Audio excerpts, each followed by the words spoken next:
I keep hearing stories about medical professionals spreading misinformation surrounding infectiousness of COVID and then rapid antigen testing and PCR testing.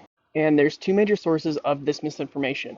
The first being that the medical professionals are confusing rapid antigen tests with PCR tests. They don't understand the difference between the two. The PCR testing is looking for gene fragments, which means that it'll detect both whole virus and then viral fragments from destroyed virus that has been cleared from your body, which means that PCR is not the best at gauging if you are infected or not, or contagious or not. But a rapid antigen test will only detect live whole virus, meaning that it's a very good indicator to tell if you are infectious or not.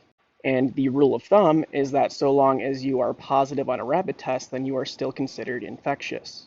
But not only during that period are you infectious, you're also infectious for a few days before that first COVID positive test. That's been well established in the literature. And you're still going to be infectious for a little bit after that first negative test. Just today, I saw a nurse practitioner saying, oh, you can't trust the rapid tests. Even if you're positive in those, it doesn't mean that you're still infectious. Once you get your first positive, you don't have to test ever again. That's not true.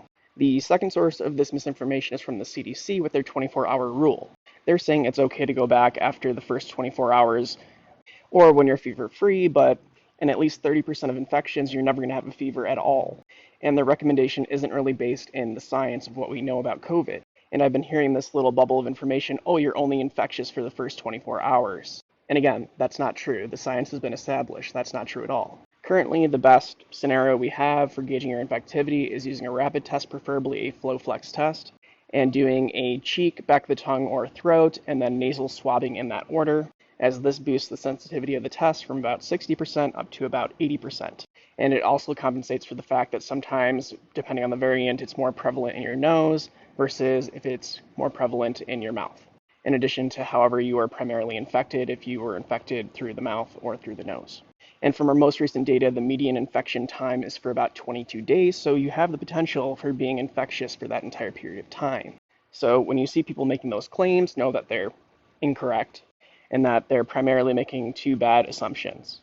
One is a confluence or a conflation of PCR versus rapid tests and how each of them work. And the other nugget is from this, oh, you're only infectious for the 24-hour window. There's actually no study that says that, and the CDC doesn't say that on their website. This is something that's sort of popped up in the public sphere as a source of misinformation.